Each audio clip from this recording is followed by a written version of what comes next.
Welcome every single one of you. সবাইকে স্বাগতম জানাই আমার ক্লাসের মধ্যে। আরও একটি নতুন ক্লাস নিয়ে আসলাম। আমরা লাস্ট ক্লাসেসের মধ্যে ম্যাথসের তিনটি ক্লাস হয়েছিল। লাস্ট ক্লাসের মধ্যে আমরা আলোচনা করেছিলাম কিউব রুট, তারপরে স্কোয়ার রুট, তারপরে এলসিএম, এইচসিএফ, এগুলি নিয়ে আলোচনা করেছিলাম। আজকের ক্লাসের মধ্যে ইন্টারেস্টেড একটি সাবজেক্ট, একটি টপিক বলতে পারেন, একটি চ্যাপ্টার বলতে পারেন নিয়ে এসেছি। আজকের ক্লাসের মধ্যে আমরা একটি চ্যাপ্টার কভার করব। আর যদি সময় থাকে তাহলে শেষের দিকে আরেকটি এই ফেজটি ইরেজ করে মুছে আরেকটি নতুন ফেজ নিয়ে আসবো। আশা করি আপনারা সবাই ভালো আছেন এবং স্টাডি চলছে। আলহামদুলিল্লাহ আমিও ভালো আছি, আপনাদের দোয়ায় স্টাডিও চলছে, আপনাদের ক্লাসগুলি প্রস্তুত করছি। আপনারা যে যারা নতুন এসেছেন আপনাদেরকে বলবো ম্যাথসের মোর দেন 3টি ক্লাস হয়ে গিয়েছে অ্যান্ড অন্যান্য রিজনিং, ইংলিশ, তারপর এসএসটি জেনারেল নলেজের অনেকটা ক্লাসেস হয়েছে। আপনারা প্লেলিস্টটিকে দেখতে পারেন, অথবা আমি প্রত্যেকটি ভিডিও ডিসক্রিপশনে দিয়ে থাকি, আপনি দেখতে পারেন। নতুন আসলে আপনি যদি নতুন ক্লাসে আসে থাকেন তাহলে সাবস্ক্রাইব করবেন, যখন আমি ক্লাস আপলোড করবো সঙ্গে সঙ্গে পেয়ে যাবেন। আজকের ক্লাসটি আমরা শুরু করি। ইন্টারেস্টেড একটি ক্লাস, ফ্র্যাকশনের ক্লাস। দেখব কীভাবে ফ্র্যাকশন, কত ধরনের ফ্র্যাকশন হয়ে থাকে এবং কীভাবে আমরা সলভ করব। ফ্র্যাকশনে অনেকে এডিশন, ডিভিশন, মাল্টিপ্লিকেশন রং করে থাকেন, তাহলে আজকের ক্লাসে আমরা দেখি কীভাবে সলভ করা হয়।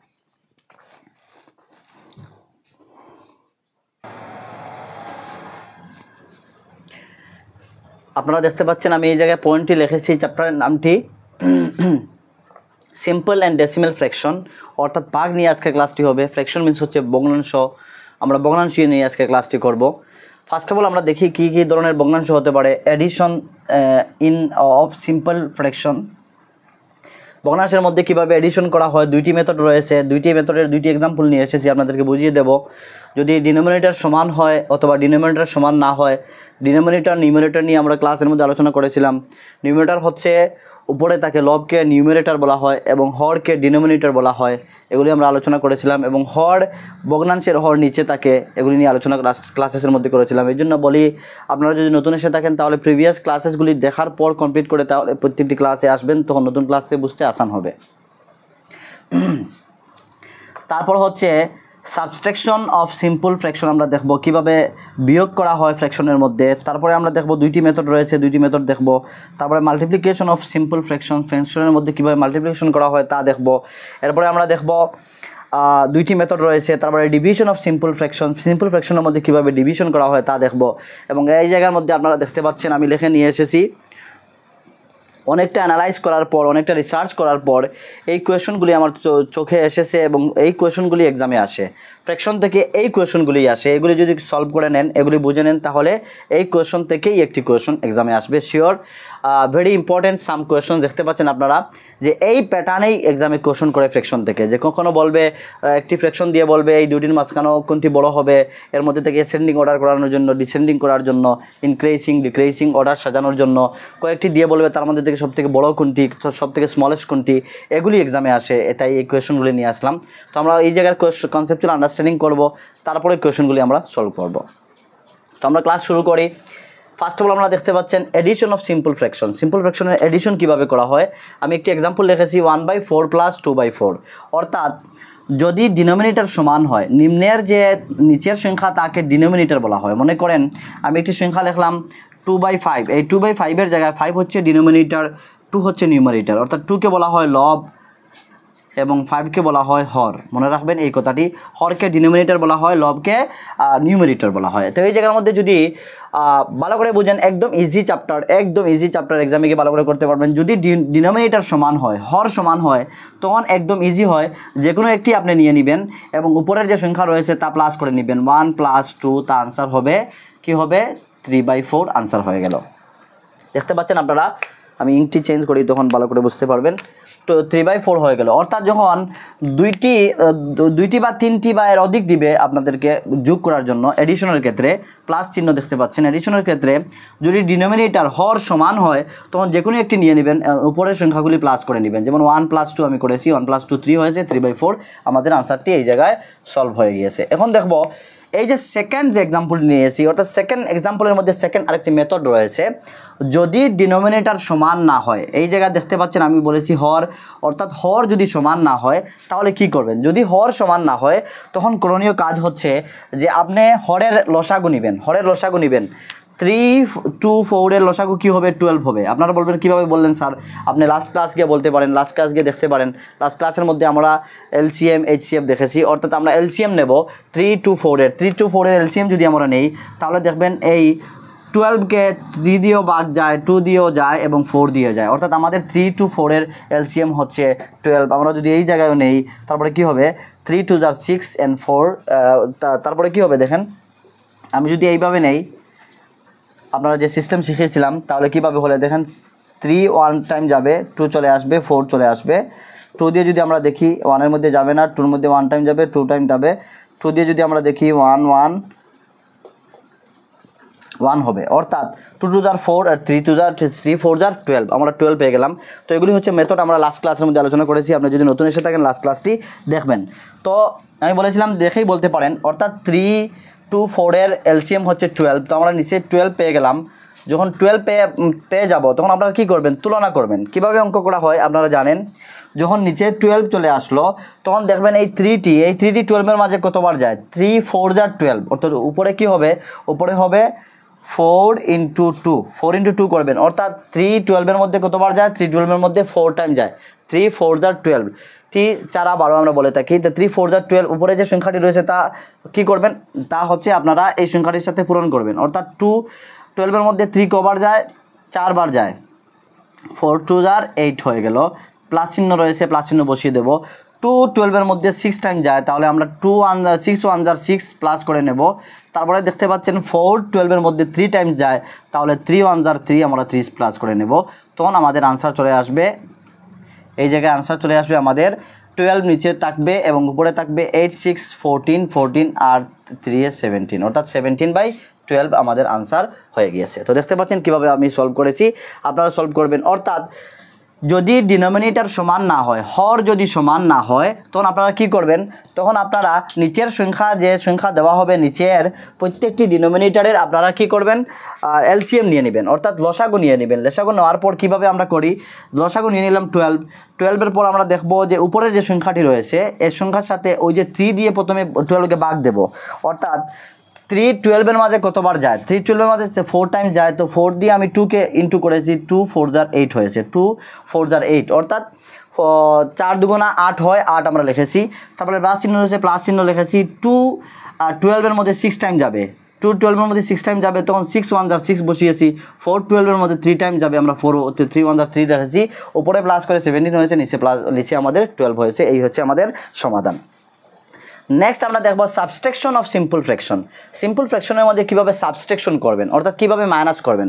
মাইনাস কীভাবে করবেন আমি একটি এক্সাম্পল লিখেছি। প্রথম এক্সাম্পলটি হচ্ছে একদম ইজি, যদি ডিনোমিনেটর সমান হয়, হর সমান হয়, আপনি যে কোনো একটি নিয়ে নেবেন এবং উপরে যেভাবে সংখ্যা আছে এভাবে বসিয়ে মাইনাস করে নেবেন। তো আনসার কী হবে, 3 থেকে 1 গেলে 2/4 আমাদের আনসার হয়ে যাবে। এর থেকে আরও ছোটো আমরা করতে পারবো, যদি আমরা কাটাকাটি করি তাহলে 2 1 * 2, 2 2 * 4, অর্থাৎ 1/2 আমাদের আনসার চলে আসবে। তো দেখতে পাচ্ছেন আমি কীভাবে করেছি, যদি ডিনোমিনেটর সমান হয়, হর যদি সমান হয়, যে কোনো একটি নেবেন। উপরে সংখ্যা রয়েছে 3 3 বসিয়েছি, মাইনাস চিহ্ন রয়েছে মাইনাস বসিয়েছি, 1 রয়েছে 1 বসিয়েছি। 3 থেকে 1 গেলে 2/4 হয়েছে, 2/4 যেহেতু কাটাকাটি যাচ্ছে আমি কাটাকাটি করে 1/2 আনসার নিয়ে এসেছি, একদম ইজি। যদি ডিনোমিনেটর সমান না হয়, সেম তেমনিভাবে আপনারা লসাগু নেবেন। 3 এর 2 এর লসাগু হচ্ছে 6, 3 এর 2 এর লসাগু হচ্ছে 6, অর্থাৎ দুটোটা আমরা ইন্টু করে নেব। যদি ডিফারেন্স হয় ইন্টু করে নেব, কিন্তু লসাগু নিয়ে করবেন তখন ইজি হবে। 6 হয়ে যাবে, 2 6 এর মাঝে 2 টাইম যাবে, তখন 2 2 * 4 হবে, মাইনাস আসবে। 2 3 এর মধ্যে 6 এর মধ্যে 3 টাইম যাবে, 3 2 * 6 হয়, 3 2 * 6 হয়, অর্থাৎ 3 টাইম গেলে 3 1 * 3 হবে, অর্থাৎ আমাদের আনসার চলে আসবে। উপরে 4 থেকে 3 মাইনাস করলে 1 হবে, নিচে 6 হবে, অর্থাৎ 1/6 আমাদের আনসার চলে আসবে। আশা করি বুঝেছেন। আমি এই দুইটি নম্বরে লসাগু নিয়ে 6 হয়েছে, তারপরে 3 6 এর মধ্যে 2 টাইম যাবে, 2 উপরে 2 রয়েছে, 2 2 এর সাথে আমরা ইন্টু করে 2 2 * 4 পেয়েছি, মাইনাস চিহ্ন রয়েছে মাইনাস বসিয়েছি। 2 6 এর মাঝে 3 টাইম যাবে, তখন আমরা 3 দিয়ে এই 1কে পূরণ করে 3 1 * 3 পেয়েছি। 4 থেকে 3 মাইনাস করে 1 এসেছে, নিচে 6 রয়েছে, আমাদের আনসার হয়ে গিয়েছে 1/6। তারপরে দেখব মাল্টিপ্লিকেশন অফ সিম্পল ফ্র্যাকশন। কীভাবে আপনারা সিম্পল ফ্র্যাকশনের মধ্যে মাল্টিপ্লিকেশন পূরণ করবেন, একদম ইজি মেথড। যদি এইভাবে সিম্পল দেওয়া হয় তাহলে কীভাবে করবেন, সিম্পল করে নেবেন, অর্থাৎ 2 2 3 * 2 4 কী হবে 8, অ্যান্ড 3 1 जार 3 হয়ে গেল আমাদের আনসার, একদম ইজি। সেম এই জায়গার মধ্যে সমস্ত আকারে রয়েছে, তো সমস্ত আকারে রইলে এইভাবে যদি থাকে তাহলে ফার্স্ট অফ অল আপনাদেরকে কী করতে হবে, সমাধান করতে হবে, সিম্পলে নিতে হবে। অর্থাৎ এইভাবে সমস্ত আকারে থাকলে আমরা কি করি, 5 দিয়ে 2কে ইন্টু করি, 5 2 जार 10 অ্যান্ড 14 হবে, অ্যান্ড 4 প্লাস করলে 14 হবে, নিচে আমাদের 5 রয়েছে।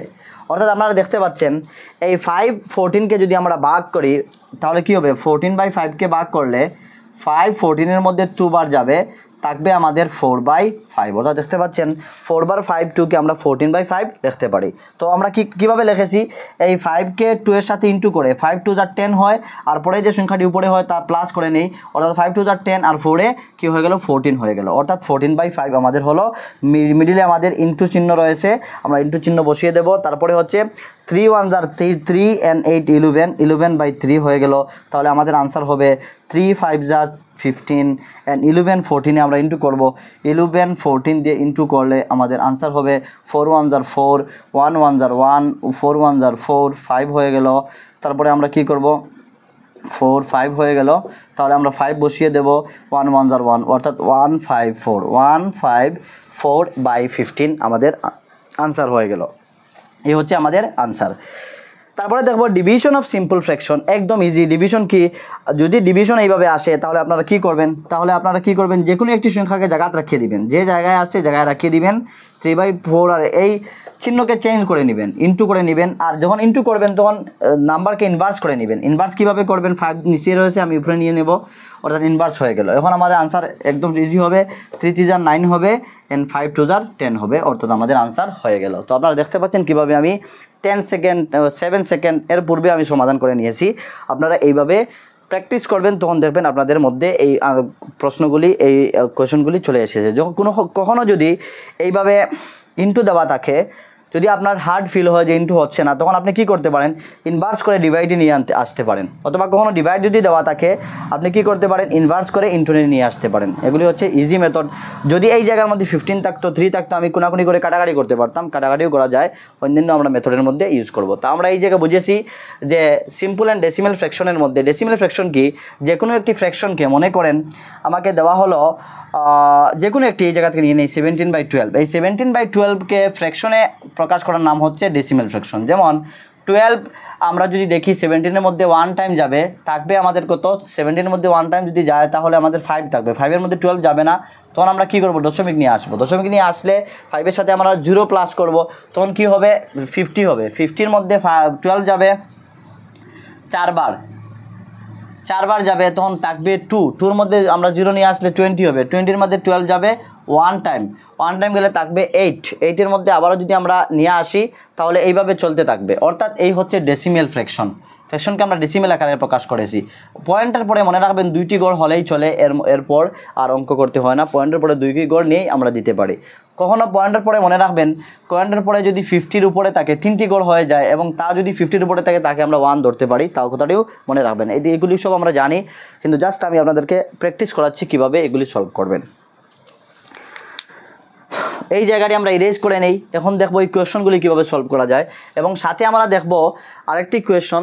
যদি লাস্ট আমরা দেখেছিলাম এলসিএম অ্যান্ড এইচসিএফ এর মধ্যে যদি ফ্র্যাকশন দিয়ে এলসিএম অ্যান্ড এইচসিএফ আসে তাহলে কীভাবে সলভ করবেন, এগুলি দেখব। এই কোয়েশনগুলির মধ্যে অনেকটা কনসেপ্টস রয়েছে যেগুলি ভালো করে বুঝতে হবে। এই সাইড যদি না বুঝেন তাহলে ওই পাশের কোয়েশনগুলি আপনারা করতে পারবেন না, এই জন্য প্রথমে এই সাইডটি বুঝিয়ে দিলাম। এখন এই জায়গার মধ্যে আমরা অঙ্ক করব, এই প্রত্যেকটি অঙ্ককে আনসার করব। অর্থাৎ how many 1/8 are there in 37 1/2। আপনাদেরকে প্রশ্ন করেছে যে 1/8, এই 1/8টি 37 1/2 এর মধ্যে কত টাইম রয়েছে, বলেন কীভাবে করবেন। একদম easy process. First of all আমরা সিম্পলের মধ্যে কনভার্ট করি। 1/8 রয়েছে, ঠিকই আছে। আর 37 আমি কমা দিয়ে দিই, বাদে বলবো কী বসাবো এই জায়গায়। 37কে আমরা কী বলতে পারি, 37 2 जार কী হবে, 36 2 जार কী হয়, 35 2 जार কী হয়, 70 হয়। অর্থাৎ 5 2 जार 7, 35 2 जार 70 যদি হয়, তাহলে 2 2 जार 4 হবে, 74 আর প্লাস 75, অর্থাৎ 75 উপরে হবে, নিচে হবে 2। তো আপনারা দেখতে পাচ্ছেন বলছে যে 1/8টি 75/2 মধ্যে কতবার থাকবে। দেখুন এই জায়গাটি সমস্ত আকারে রয়েছে, এই জন্য প্রথমে সিম্পল করে নিলাম। যদি সিম্পল না করেন তাহলে আনসারিং করতে পারবেন না। প্রশ্ন প্রথমে সমাধান শুরু হয় সিম্পল করে, তারপরে সমাধান শুরু হয়। তো এই জায়গা থেকে প্রশ্ন থেকে আমরা বুঝতে পারছি যে 1/8 দিয়ে এই সংখ্যাকে ভাগ দিলে আমরা আনসার পেয়ে যাব। তাহলে আমাদের এই জায়গায় আমরা ভাগের চিহ্ন বসিয়ে দিই। তাহলে কিভাবে করবেন, একদম ইজি। দেখতে পাচ্ছেন 1/8 ডিভাইডেড বাই আমরা যদি দিয়ে দেই 75/2, আমরা ইনভার্স করে নেই। আমরা শিখেছি ডিভাইড তাহলে ইনভার্স করা যায়। 1/8কে আমরা ইন্টু করব, 2/75 করে নেব।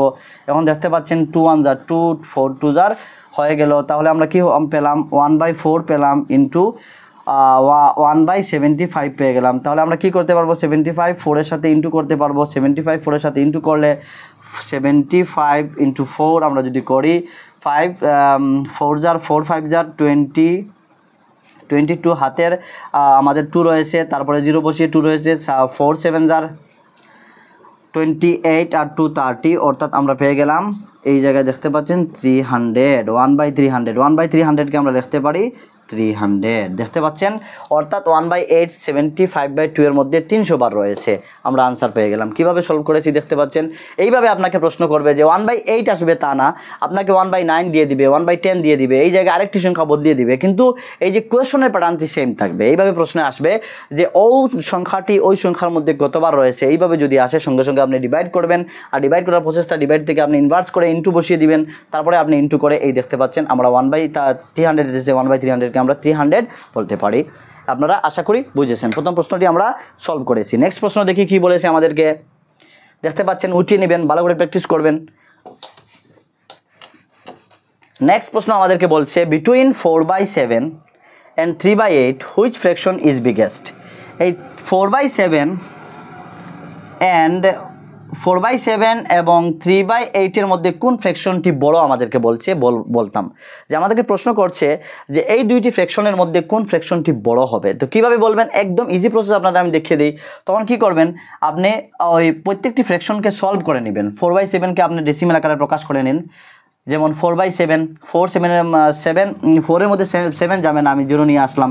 0 নিয়ে আমি কি করলাম, পয়েন্ট দিয়ে দিলাম। যখন পয়েন্ট দিয়ে দিলাম এই জায়গায় একটি পয়েন্ট বা শূন্য বাড়িয়ে দিলাম, 40 হয়ে গেল। 40-এর মধ্যে 40-এর মধ্যে 7 কভার যাবে, 6 টাইম, মেবি 6 টাইম যাবে, 6 টাইম 5 টাইম যাবে, 35 হবে। 5 টাইম যাবে, 5 টাইম গিয়ে 35 হবে আমাদের এই 40 থেকে। অর্থাৎ আমরা যখন পয়েন্ট নিয়ে 40 তৈরি করেছিলাম, 40 থেকে যদি আমরা 35 মাইনাস করি আমাদের হাতে থাকবে 5। 5-এর মধ্যে আবার 0 এড করলে 50 হবে, 50-এর মধ্যে 7 যাবে 7 টাইম। অর্থাৎ আমাদের পয়েন্টের পরে 2 ঘর হলেই চলে, অর্থাৎ আমরা পেয়ে গেলাম 0.57। এখন আমরা 3/8কে ভাঙি, 3/8কে যদি আমরা ভাঙি, 3/8কে যদি আমরা ভাঙি কি পাই, 8 3-এর মধ্যে যাবে না। অর্থাৎ আমরা যদি পয়েন্ট নিয়ে আসি তাহলে আমরা 30 হয়ে যাবে। 30-এর মধ্যে 8 যাবে 3 টাইম, 3 টাইম যাবে। 3 8 যার 24, অর্থাৎ 3 টাইম যাবে। অর্থাৎ আমাদের 24 মাইনাস যদি করি আমাদের হাতে থাকবে 6। 6-এর সাথে যদি আমরা 0 এড করি তাহলে হয়ে যাবে 60। 60-এর মধ্যে যদি 8 আমরা দেখি তাহলে কতবার যাবে, 7 7 8 যার হবে 56। অর্থাৎ 7 8 56 আমরা বলে থাকি, 7 8 56 বলে থাকি। তো 56 7 বার যাবে। অর্থাৎ আমরা দেখতে পাচ্ছি যে এই ডেসিমেলটি, এই ফ্র্যাকশনটি আমরা ভাঙ্গে আমাদের আনসার হচ্ছে 0.37, আর এই ডেসিমেলটি ভাঙ্গে আমরা 0 পেয়েছি 0.57। এখন আপনারা বলেন এই দুটির মাঝখান থেকে কোনটি বড় হবে। এই জায়গায় আপনাদেরকে প্রশ্ন করেছে between 4/7 and 3/8 which fraction is biggest. আপনারা কমেন্টে বলবেন, আমি তো সলভ করে দিলাম। এখন বলবেন এই জায়গা দুটির মধ্যে থেকে কোনটি বড় হবে, কোনটি ছোট হবে, আপনারা কমেন্টে বলবেন। দেখতে পাচ্ছেন কিভাবে আমি সলভ করেছি। এইভাবে যদি আসে লগে লগে আপনারা কি করবেন, ডেসিমেল আকারে প্রকাশ করে নেবেন, অর্থাৎ মান নির্ণয় করে নেবেন। এই ফ্র্যাকশনের মান হচ্ছে 0.57 আর এই ফ্র্যাকশনের মান হচ্ছে 0.37। তো মান নির্ণয় করে যে মানটি বড় হবে ওই ফ্র্যাকশনটি বড় হবে। আশা করি আমাদের এই কোয়েশনটিও আমরা সলভ করে নিয়েছি। এখন দেখবো এই কোয়েশনে আমাদেরকে কি আস্কিং করেছে। Which one of the fraction is largest among. এর মধ্যে থেকে কোনটি সব থেকে বড়, এর মধ্যে থেকে কোন ফ্র্যাকশনটি সব থেকে বড়। সেম প্রসেস ইউজ করবেন আপনারা। প্রত্যেকটি ফ্র্যাকশনকে ভাঙবে বলবেন যে ওই ফ্র্যাকশনটি বড়। এই কোয়েশনটি আপনাদের জন্য হোমওয়ার্ক আপনারা করবেন। এই কোয়েশনটি আপনাদের জন্য হোমওয়ার্ক।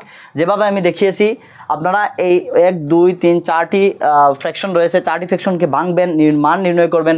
মান নির্ণয় করার পর যে ফ্র্যাকশনের মানটি বড় হবে ওই ফ্র্যাকশনটি বড় হবে। হচ্ছে আপনাদেরকে জিজ্ঞাসা করেছে which one of the fraction is largest among, এর মধ্যে থেকে এবং মানে এই 4টির মধ্যে কোনটি বড় হবে, লার্জেস্ট হবে। আপনারা এইভাবে মান নির্ণয় করে কমেন্টে বলবেন স্যার আপনার এই কোয়েশ্চনের আনসার হবে এই আনসারটি হবে এই। তখন আমি বলবো যে আপনারা ক্লাসগুলি দেখেন এবং প্র্যাকটিস করেন, বোঝার চেষ্টা করেন। যখন চেষ্টা করবেন, এফোর্ট করবেন, মনে রাখবেন এ উইনার নেভার স্টপ ট্রাইং। একজন উইনার মানুষ কখনো চেষ্টা ছাড়ে না, অর্থাৎ সবসময় চেষ্টা করতে থাকে। যখন চেষ্টা করবেন তখন দেখবেন একদম আমি যেভাবে সলভ করছি আমার থেকেও বেশি নলেজ আপনার হয়ে যাবে। তো আপনারা এইভাবে প্র্যাকটিস করবেন। আমি এটি আপনাদেরকে হোমওয়ার্ক দিয়ে দিলাম। কখনো এই প্রশ্নের মধ্যে এগেইন আরেকটি প্রশ্ন আসে এই জায়গা থেকে যে which one of the fraction is largest না দিয়ে স্মলেস্ট দিতে পারে। এইভাবে আপনাকে কয়েকটি ফ্র্যাকশন দিয়ে বলবে কোনটি স্মলেস্ট। স্মলেস্ট কীভাবে হবে, আপনারা এইভাবে এগুলি সলভ করবেন, সমাধান করবেন, মান নির্ণয় করবেন। মান নির্ণয় করে যে ফ্র্যাকশনের মানটি ছোটো হবে ওই ফ্র্যাকশনটি স্মলেস্ট হবে। নেক্সট প্রশ্ন আমরা দেখি, arrange the fraction 3/5, 7/9, 11/13 in decreasing order. এত ইজি প্রশ্নগুলি, এইভাবে প্রশ্ন করে এক্সামে যে ডিক্রিজিং অর্ডার, ডিক্রিজিং হচ্ছে বড় থেকে ছোটো, ইনক্রিজিং হচ্ছে ছোটো থেকে বড়। আমরা সবাই জানি যে আরেকটি পয়েন্ট আছে যে অ্যাসেন্ডিং হচ্ছে নিচে থেকে উপর দিকে, ডিসেন্ডিং হচ্ছে উপর থেকে নিচের দিকে। অর্থাৎ আমি যদি একটি সংখ্যা লিখি 2, 6, 9, তারপরে 11, 13, এইগুলি হচ্ছে নিচের থেকে উপর দিকে যাচ্ছে, অর্থাৎ এইগুলি হচ্ছে অ্যাসেন্ডিং এগুলি হচ্ছে। এবং এই অ্যাসেন্ডিংকে আবার বলা যায় ইনক্রিজিং। মনে রাখবে অ্যাসেন্ডিং বা ইনক্রিজিং। অ্যাসেন্ডিং হচ্ছে ইনক্রিজ হচ্ছে, মানে প্রথমটি থেকে দুটি বড়ো, এরপরটি বড়ো, এরপরটি বড়ো, এরপরটি বড়ো, এইভাবে কি হচ্ছে ইনক্রিজ হচ্ছে, বর্ধিত হচ্ছে, বাড়ছে। অ্যাসেন্ডিং মিন হচ্ছে বাড়ছে। আর যদি আমি এইভাবে লিখতাম কয়েকটি পয়েন্ট দিয়ে, যেমন 9, 9, 8, 7, 6, 5, 4, এইভাবে যদি লিখতাম তাহলে এই পন্থাটিকে বলা হয় ডিক্রিজিং মেথড বা ডিক্রিজিং অর্ডার বলতে পারেন, অথবা ডিক্রিজিং কখনো বলে, কখনো ডিসেন্ডিং অর্ডারও বলা যায়। ডিসেন্ডিং অর্ডার বা ডিক্রিজিং অর্ডার এই পন্থাকে বলা হয়, আর এই পন্থাকে বলা হয় অ্যাসেন্ডিং এবং ইনক্রিজিং অর্ডার। আশা করি অ্যাসেন্ডিং ইনক্রিজিং অর্ডারের মধ্যে আপনাদের ডাউট নেই। এখন আমরা দেখব যে আমাদের যে প্রশ্ন করেছে প্রশ্নটি আমরা কীভাবে সলভ করব। আমাদেরকে বলেছে 3টি ফ্র্যাকশন দিয়েছে, দিয়ে বলেছে এই 3টিকে আমরা অ্যাসেন্ডিং হিসাবে সাজাতাম।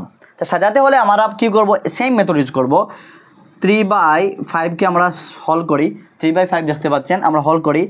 5 3-এর মধ্যে যাবে না, যদি আমরা 0 নিয়ে আসি পয়েন্ট দিয়ে তাহলে আমাদের 30-এর মধ্যে 5 যাবে 0.6 বার, অর্থাৎ 5 6 30 দেখতে পাচ্ছেন। আমরা যদি 7/9কে সলভ করি, 7/9কে সলভ করি তাহলে আমাদের 9 7-এর মধ্যে যাবে না, পয়েন্ট দিয়ে 0 দিয়ে পয়েন্ট আনতে হবে, তখন 70 হয়ে যাবে। 70-এর মধ্যে আমরা 9 জানি, 9 8 বার 7 বার যাবে, 7 নং 63 হবে, 7 9 63 হবে, অর্থাৎ 7 বার যাবে। তারপরে 63, 70 থেকে আমরা যদি মাইনাস করি 63তে আমাদের হাতে থাকবে আবার 7 থাকবে, আমাদের হাতে 7 থাকবে। 7-এর সাথে 0 যুক্ত করলে আবার 70 হবে, 70-এর মধ্যে আবার 9 7 টাইম যাবে। দেখতে পাচ্ছেন আমি কীভাবে পয়েন্টের পরে 2 ঘর দিয়ে আর যাই না, সামনে দিয়ে 2 ঘর যথেষ্ট আমাদের জন্য। তারপরে 11/13-এর মধ্যে আমরা দেখব মান কী হয়। 11/13 যদি আমরা দেখি, 13 11-এর মধ্যে যাবে না, 11 ছোটো, তো আমাদেরকে পয়েন্ট দিয়ে 0 দিয়ে একটি পয়েন্ট নিয়ে আসলাম, যখন আমাদের হয়ে গেল 110। 110-এর মধ্যে 13 কতবার যাবে, 7 আমরা জানি 7 13 91, 7 91 হয়, 8 13 108 হয়, 8 13 অর্থাৎ 8 দিয়ে 13 যদি আমরা বলি 108 হয়, 3 8 24, 3 8 8 13 3 8 24, 3 8 24 অর্থাৎ 24 হয়, 2 আমি রেখে দিলাম। 8 1 8, 8 1 8, হ্যাঁ 8 1 8 হবে, and 2 10 হবে, অর্থাৎ 104। অর্থাৎ আমাদের 13 110-এর মাঝে যাবে 8 বার যাবে, এবং থাকবে 104। 110 থেকে 4 মাইনাস করলে 6 থাকবে, 6-এর মধ্যে 0 আমরা যদি অ্যাড করি 60 হবে, 60-এর মধ্যে 13 যাবে, 3 13 4 বার যাবে, 4 13 52, 3 13 39, 4 13 52, হ্যাঁ 3 13 39, and 4 13 হবে 52, 4 13 52 হবে, 4 13 50 হবে, 12 12 2 হবে, হাতের 1 হবে, 3 4 1 4 1 5 হবে, অর্থাৎ 52। অর্থাৎ আমরা দেখতে পাচ্ছি যে 13 16 মাঝে 4 বার যাচ্ছে, 4 বার যাচ্ছে, অর্থাৎ আমরা পেয়েছি এই সংখ্যাকে ভেঙে 0.6 পেয়েছি, এই সংখ্যাকে ভেঙে 0.77 পেয়েছি, এই সংখ্যাকে ভেঙে 0.84 পেয়েছি। এখন আমাদেরকে কি বলেছে, ডিক্রিজিং অর্ডার করব। ডিক্রিজিং অর্ডার কি, বড় থেকে ছোটোর দিকে যাবে, বড় থেকে ছোটো, ইনক্রিজ হলে ছোটো থেকে বড়। তো বড় সব থেকে বড় কোনটি, সব থেকে বড় হচ্ছে এই সংখ্যাটি। তো আমাদের ডিক্রিজিং অর্ডার কী হবে, 1/13, তারপরে আমাদের আসবে এই সংখ্যাটি, তারপর বড়, তারপরে হবে 7/9, তারপরে আমাদের হবে 3/5। এই হচ্ছে আমাদের ডিক্রিজিং অর্ডার। আমাদের আনসার হয়ে গেল। এই আনসারের প্রথমে আমাদের কি হবে, 11/13 হবে, তারপরে 7/9 হবে, তারপরে 3/5 হবে। আমাদের ডিক্রিজিং অর্ডার হয়ে গিয়েছে, অর্থাৎ এই হচ্ছে আমাদের আনসার। দেখতে পাচ্ছেন আপনারা, এত ইজি, 1 মিনিটের মধ্যে, 30 সেকেন্ডের মধ্যে, 20 সেকেন্ডের মধ্যে আপনারা সলভ করতে পারবেন। এগুলি প্রিভিয়াস ইয়ার কোয়েশ্চেন পেপার থেকে আমি বেশিরভাগ এক্সাম্পলগুলো আমরা যে সলভ করে থাকি, এগুলি প্রিভিয়াস ইয়ার কোয়েশ্চেন পেপার থেকে আমি নিয়ে আসি, এগুলি দিয়ে আপনাদেরকে আমি বুঝিয়ে দিই। এগুলি মনে করবেন না আমি নিজে থেকে বানিয়ে এনেছি। আমি যদি নিজে থেকে বানাতাম তাহলে অনেকটা টাফ হতো, অনেকটা কঠিন হয়ে যেত। এইভাবে এক্সামে আসে, এগুলি আপনারা বুঝেছি। এখন দেখবো আমরা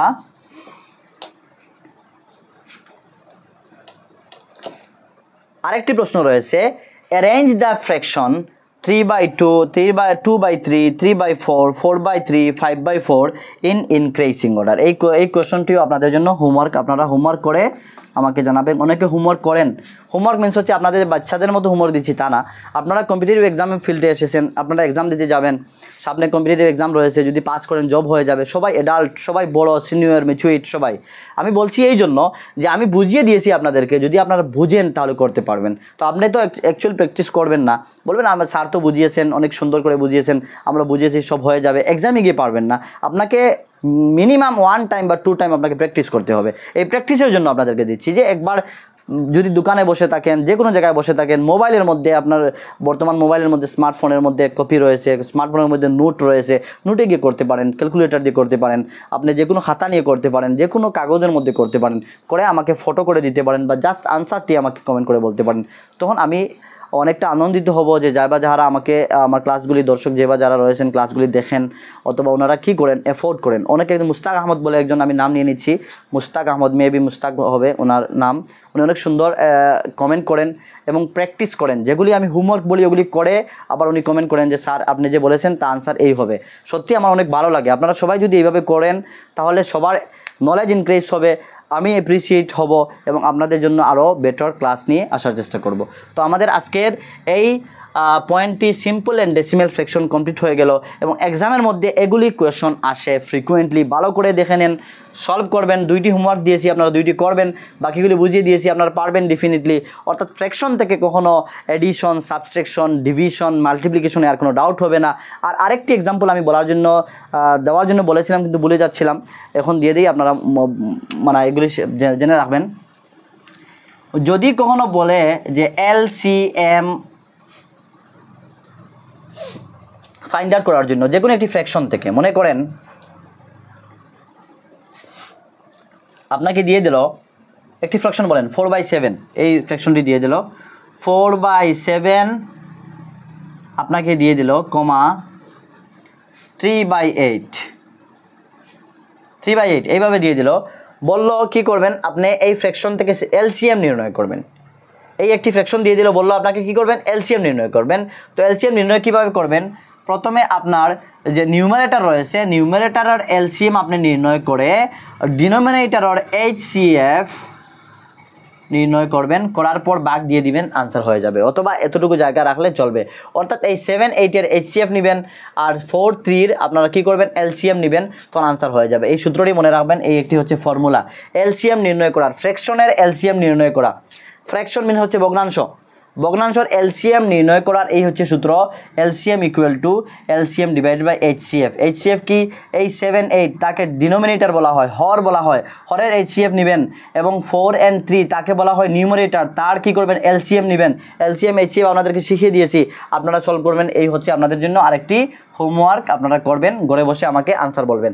আরেকটি সূত্র বলি, যদি বলে HCF নির্ণয় করার জন্য, HCF নির্ণয় করার জন্য যদি বলা হয়, ওই সংখ্যাকে বলা হয় যদি 4/7, আমি সেম এক্সাম্পল দিয়ে দিই আপনাদেরকে, 3/8 এই সংখ্যার আপনাকে বললো কি করবেন HCF নির্ণয় করবেন, find out the HCF of this fraction. তখন আপনি কি করবেন, তখন মনে রাখবেন প্রথমে HCF নির্ণয় করবেন HCF এবং পরে LCM নির্ণয় করে ভাগ করে দিবেন। এই দুইটি ফর্মুলা মনে রাখবেন, এই দুইটি আপনাদের জন্য হোমওয়ার্ক আপনারা করবেন, আমাকে কমেন্ট বক্সে জানাবেন। অর্থাৎ এগুলি ফ্র্যাকশন দিয়ে LCM নির্ণয় করার পদ্ধতি। যদি HCF আসে তাহলে আপনারা কি করবেন, HCF প্রথমে করবেন, নিউমারেটরের HCF করবেন, ডিনোমিনেটরের LCM করবেন। নিউমারেটর মিনস হচ্ছে লব আর ডিনোমিনেটর মিনস হচ্ছে হর।